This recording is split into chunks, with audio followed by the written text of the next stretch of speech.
Hello everyone, this is Cabane the Christian, and this is going to be the second part of my series on my personal journey of faith and worldview. I know I said I'd do another one last weekend, but I'm really busy because I'm doing a master's in early Christian studies at Notre Dame right now, and I do ask for your prayers because the workload is pretty heavy, and adjusting to that is difficult, but um, so I ask for your prayer.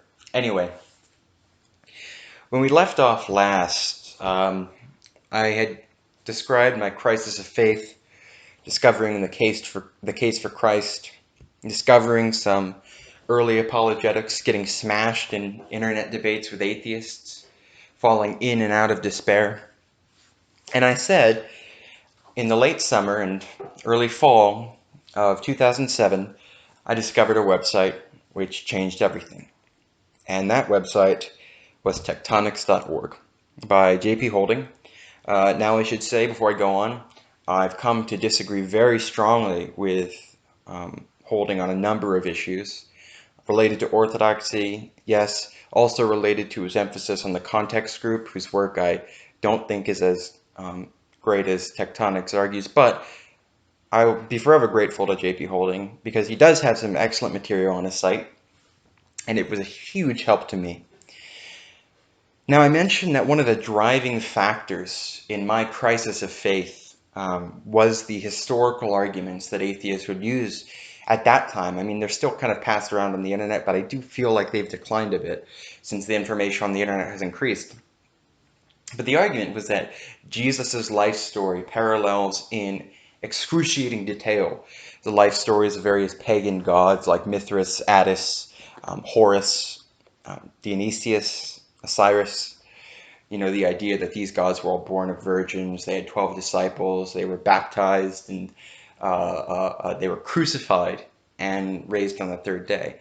Now, if you just listen to that, it sounds pretty compelling at first. But when I discovered tectonics, the most important thing for me was that Holding had a whole hub of articles on these various claims. And the solution and the answer to these arguments was astonishingly simple. And I was stunned when I read it because I realized this is the death blow to those kind of claims. And his response was simple. They just ain't true. The claims that were being made for the life stories of Mithras or Attis or Horus or whomever, they had no basis in fact. None of these gods are born of virgins. Mithras was said to have been born of a rock. And some people have actually said to me, well, a rock is a virgin because it hasn't had conjugal relations. Well, yeah, if you want to define it that way, well, then my refrigerator is a virgin. And when I take fruit out of my refrigerator, it's virgin birth because fruit is fruit of the vine. And my refrigerator is a virgin, and so it gives forth fruit despite having never had conjugal relations. I mean, you can see how absurd this is, that yes, you can shape your superficial language so as to make it seem like there's a parallel. But the question is whether the parallel is substantial enough to entail a historical link. And it clearly wasn't. The gods who were said to have been crucified, none of them were crucified. There's one amulet where Osiris looks like he's being crucified, but that is a forgery. Nevertheless, it's still on the cover of the ridiculous book, The Jesus Mysteries, by Timothy Freke and Peter Gandy. But I was stunned by just how simple it was. And what this did was it shattered my trust in the atheist community. I'm not saying that there aren't brilliant atheists out there. There are. But what was important is that up to this point in time, I had really essentially identified atheists with intellectuals. I thought, yeah, they were wrong, but these are really smart, critical thinking people. And of course, there are some smart, critical thinking atheists, I'm not denying that, and there are lots of not smart, uncritical thinking Christians. But the point is that I generally trusted what they were arguing. Now, my trust in them had begun to decline earlier that year when they would make certain arguments against the miracles of the New Testament. And the argument was this. miracles can't happen because they're violations of natural law, so we know that no evidence could indicate that they actually did happen. Now, I, of course, was seriously doubting at this point in time. I was in a deep crisis of faith. I didn't know if Christianity was true. There were times when I was leaning against it being true, but I knew that this was a non-starter from the beginning, because obviously it's a circular argument. To say that miracles haven't happened because they can't happen because it's a quote-unquote violation of the laws of nature is a circular argument, because that concept only makes sense within the broader worldview called naturalism. Obviously, if God exists and all things exist in and through him, and if natural law is simply a description of his will in governing the universe, then obviously God can do what he wants. And that's a fundamental point, by the way, just as a side note. The quote-unquote laws of nature are descriptive. They're not prescriptive. Law is a really bad word to use of it. We should really just be calling them patterns. And they're patterns of regular activity in the universe. And they are patterns because God is running the universe like a musician. A musician plays his notes and plays his music in regular, discernible, and mathematically ordered patterns, but they're being played because of the constant and active involvement of the musician in playing them. So describing the laws of nature as the music of nature is a much closer analogy on a Christian worldview. Anyway, my trust in them had begun to decline for that reason, but this discovery on tectonics really shattered it. At the same time, I got a new book by Lee Strobel that had come out called The Case for the Real Jesus. It also dealt with this issue, and it had some very good other chapters, such as Michael Brown's chapter on Messianic prophecy. And at this point in time, I began to regain my confidence in the faith. And I was running my Cabane the Christian account at this point in time, alongside my Cabane 52 Evolution account, and I started to argue with atheists again. Now, this might sound kind of pompous, but this is just how I felt at the time. When I was arguing with atheists, I started winning arguments. I started to have solid answers for the questions that they would raise about the historicity of the Gospels, the historical authenticity of the resurrection, and so on. And this was a tremendous boon to my faith. And tectonics provided huge amounts of information, because not only did it just provide the information itself, but it referred to academic scholarly sources, where I could search for more information. So that's what I started doing. I got loads of books for Christmas and my 15th birthday on these issues written by conservative New Testament scholars. I started to get more and more into apologetics.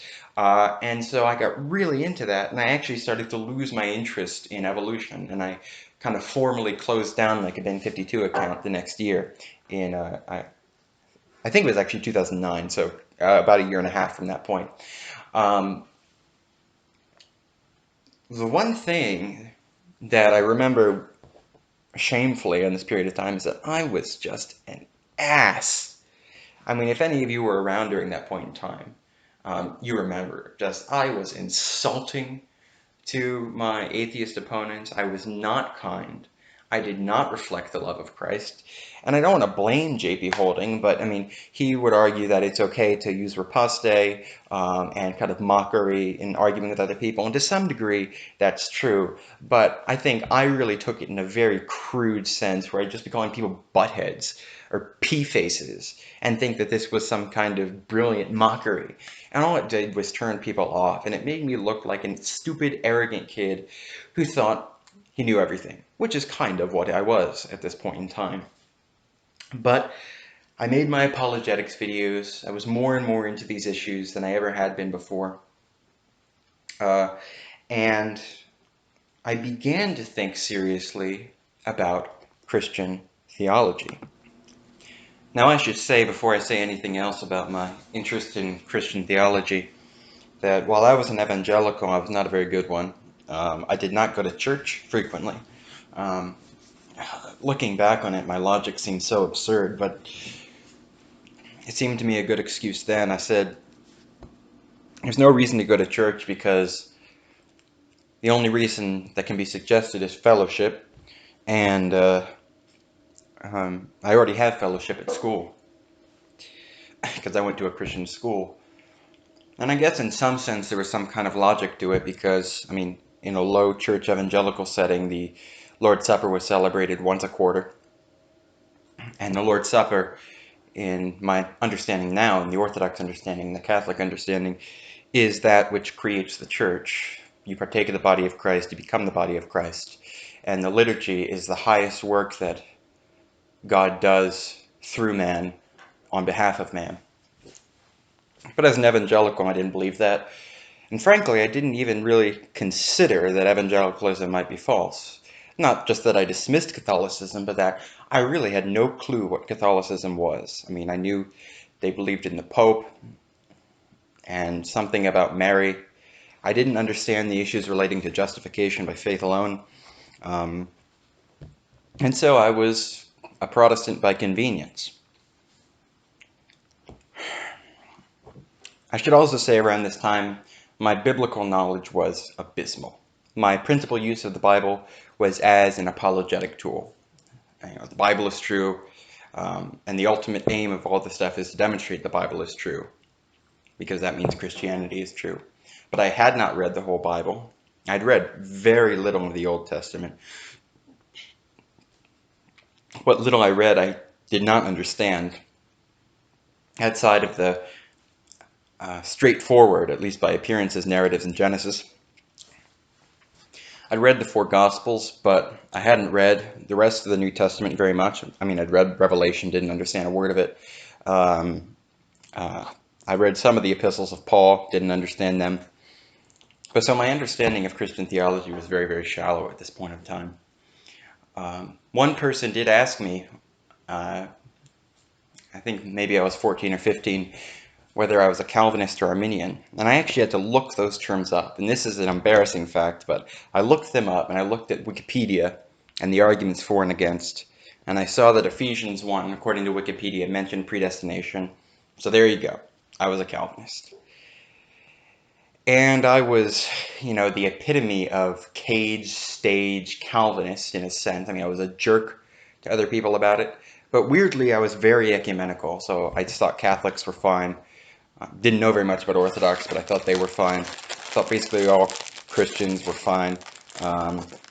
But as far as predestination goes, I was a cage stager, and I was an ass. I remember an atheist commented in one of my videos, and I was annoyed at him, so I said, "You can't believe because you're not elect." Now, and another Calvinist rebuked me, rightly, because even on the Calvinist, you can't say that they're not elect. You can say they're not regenerate, but you have no idea whether they're elect or not. And so, it was a tool for me to vent on people. Very arrogant about it.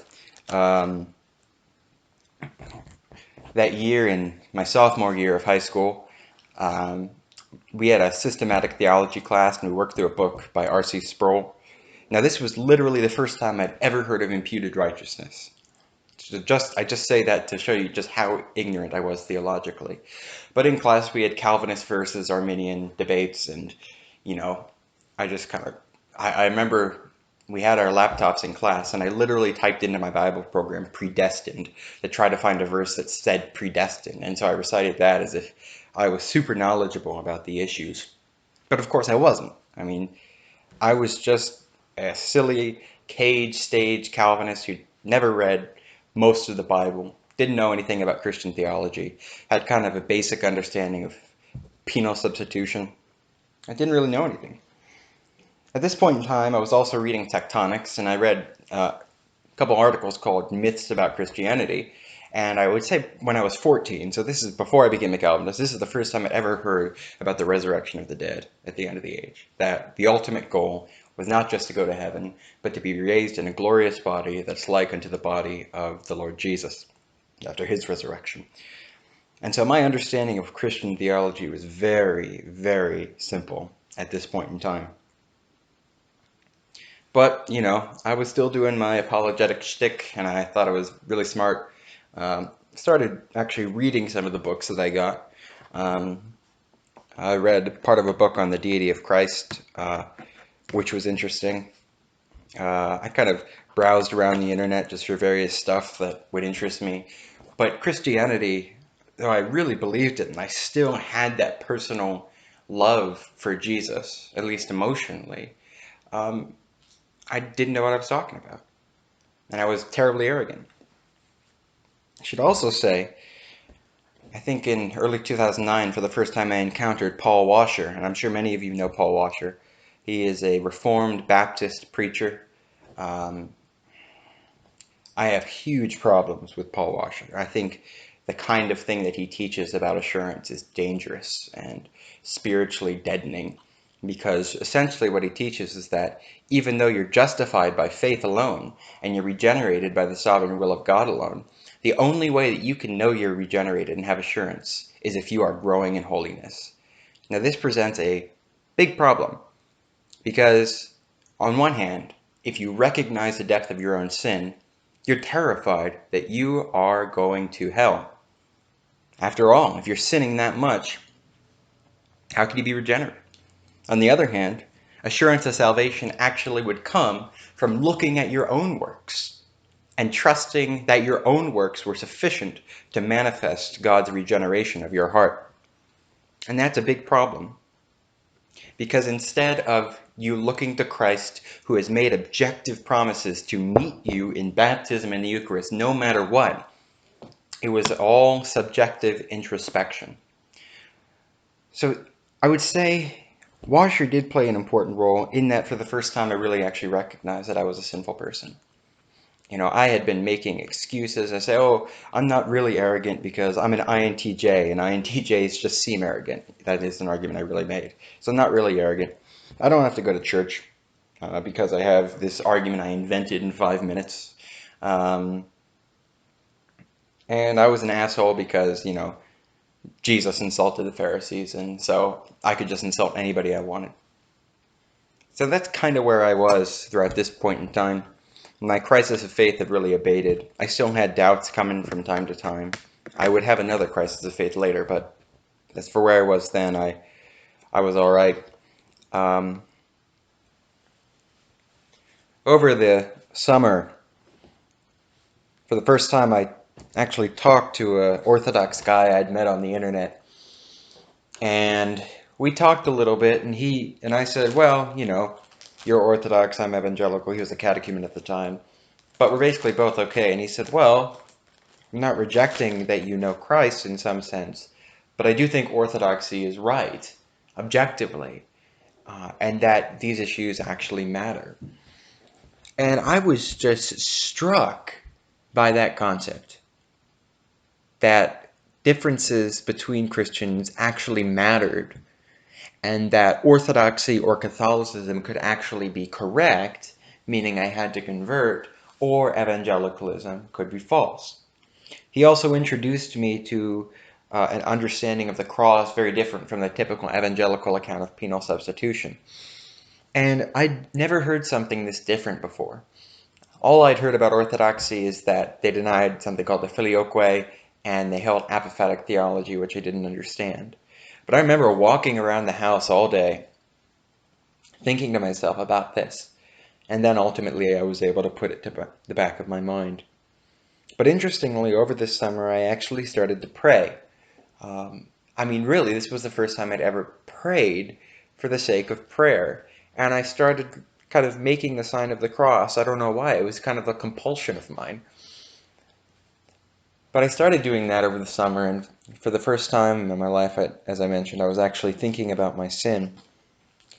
And so in July, I was introduced to Catholicism and Orthodoxy in a much deeper sense. And I will get to that in my next video.